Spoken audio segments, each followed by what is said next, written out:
Hey, Joe Brown here. We're talking today about your worth, not your intrinsic value, because that is immeasurable, but financially, how much are you worth? Stay tuned for this episode of Financial Wellness University, where we teach the things that we should have been taught in high school, but learn them so you can benefit your life for the rest of your life. Be right back.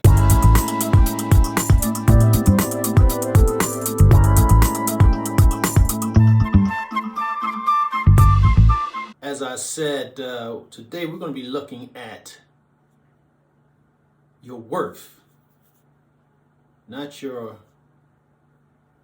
worth as a person, but your financial worth, and that is called your net worth. If you ever look and find out people that are listed, what's their net worth? They're worth this and how much that. How do they figure that out? And how do you determine if you're a millionaire from your net worth? Well, first off, your net worth is the basic difference between what you owe, your liabilities, and what you have, what you own, which is your assets. So when you take what you own and you minus what you owe from what you own, that number should be positive. And the more positive that is, the better your net worth is. For instance, small example. Now, this is a very, very small example. You own a house. Let's say it's worth $300,000. Okay. You owe $200,000, which means your ownership or your equity into that property is $100,000. So if you sold it, you would use $200 of that to pay off your mortgage, and you would get $100,000. So that $100,000 it goes in your asset column. And if you took that $200,000 and put it in what you owe, then that means $100,000 minus $200,000 is minus $100,000 in terms of math. So if you take 100, and this is 0, you take 100 and you go to 0, then you take another 100, now you're below 0. That's what puts you in the minus column. So in that example, that person's net worth is minus 100,000. Now, if we flip that example and say you own a house and it's worth 300,000 again, but you only owe 100,000 on your mortgage, so that means you have 200,000 in equity. Now you take the 200,000, which is here. This is representing 0. This 200,000 minus the 100,000 you owe. Now your net worth is 100,000. That's good. That's a positive net worth. Now, when we add in all the things we own and all the things we owe, you factor all those in, and that gives you your total net worth. Now, the ideal here, as I want to encourage you, one, hit that like button so that more people will see this, and that this be distributed to help more and more people. Also, if you haven't already subscribed to Financial Wellness University, please do so and hit the bell also so that you will be notified when new videos become available, which are every week. And look at some of the links below for more information, specifically the full training, so that you won't just get these small videos here that I provide on YouTube, but you'll get the full financial seminar that's available through a link down below in Mastermind. And give me your comments. Let me know what you think about this video and other videos, and share them. Share them on social media. Share them on Instagram, Facebook, whatever, Pinterest.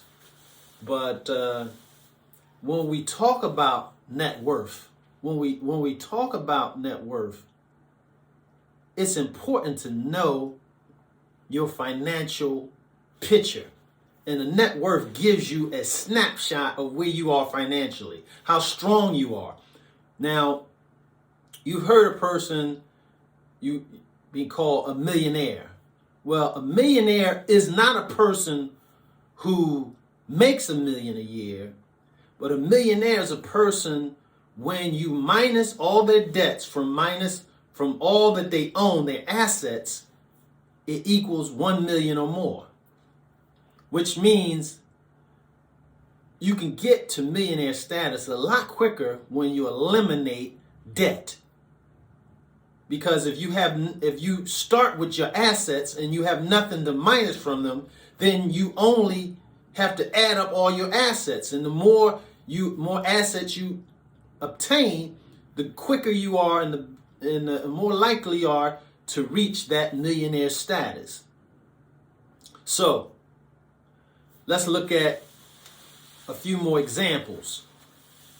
Your assets you have. Let's look at some potential assets. One, your home. The part of your home that you don't owe on, which is your equity, that's the asset column. All right. The value of your cars. Okay.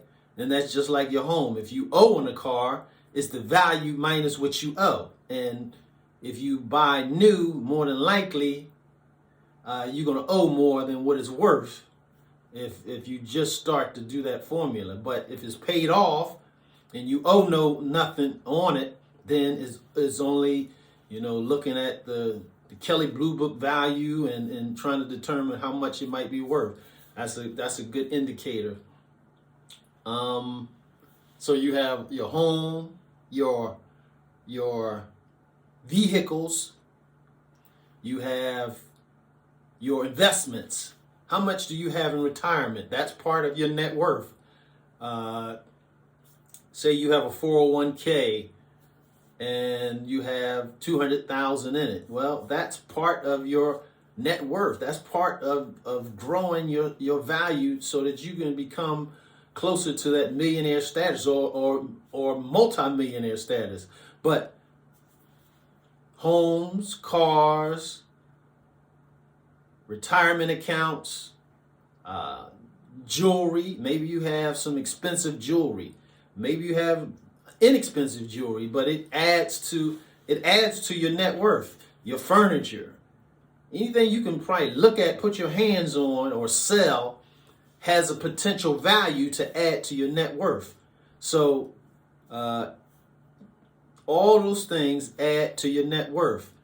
Your insurance value is not something you factor into your net worth because you can't sell that and you can't cash that in. That might be a good thing to help your heirs figure out how much they would gain if you weren't here to be with them, but that doesn't go into your net worth.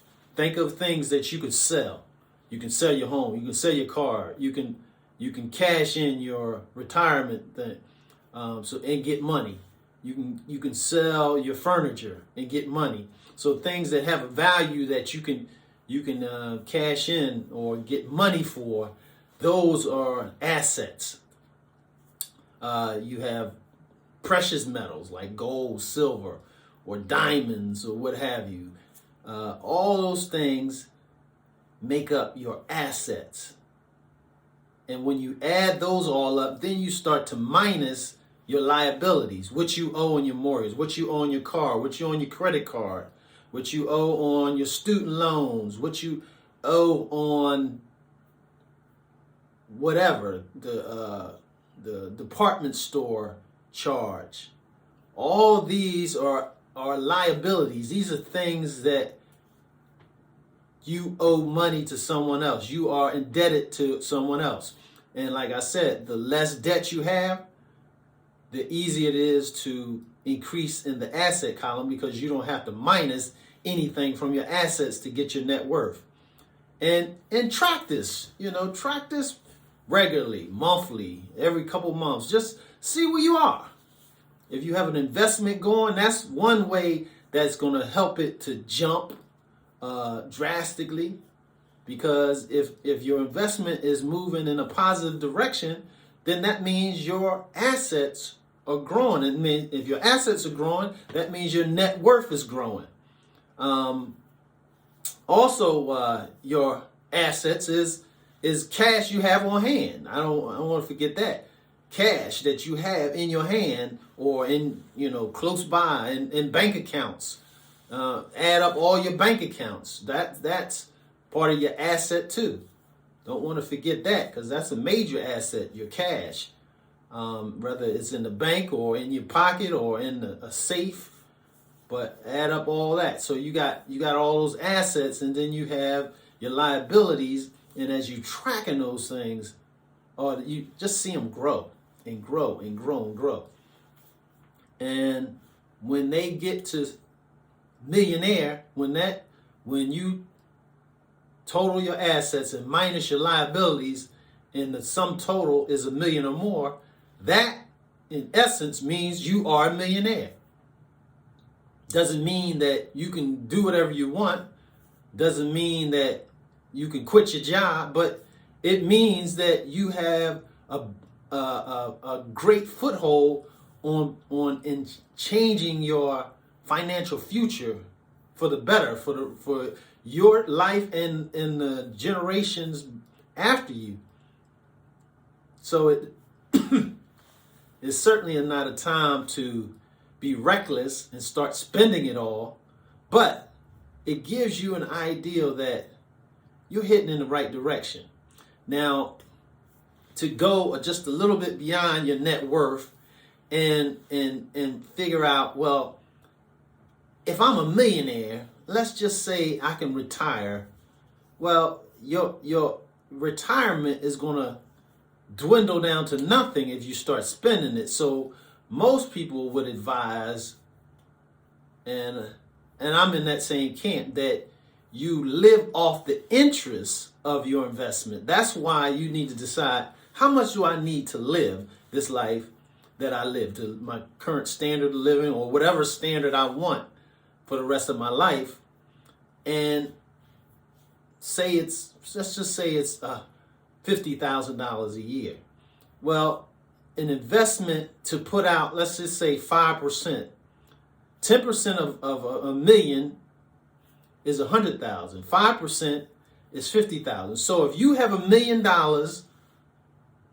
invested, let's just say you have $1 million invested, and you take 5% or 4%, maybe 40,000, whatever, and that investment, if it makes at least 8 or 10, is always going to be making more than it's giving out. So which means you can use that investment for the rest of your life, which is an awesome thing. That's how trust funds are created. That's how people are still living off of what their great-grandparents earned, because they put their money in an investment and they're living off the interest that investment produced. That's why it's so important to get your assets up and to increase your net worth, so that you don't have to have any liabilities, because the more assets you have, the less liabilities you need. Why borrow when you have plenty of money? That doesn't really make sense. Why put yourself in debt to someone if you have the money and if you can live comfortably without debt? So increase your net worth, increase your assets, decrease your liabilities, and watch your life improve. As I said before, if you haven't subscribed already, please do so. Hit the like button if you enjoyed this video, if it was helpful to you, and tune in for other videos. Check them out and look at the links below for other things related to financial wellness. Again, I am your coach, your teacher, Joe Brown, and I thank you for visiting. Have a blessed day.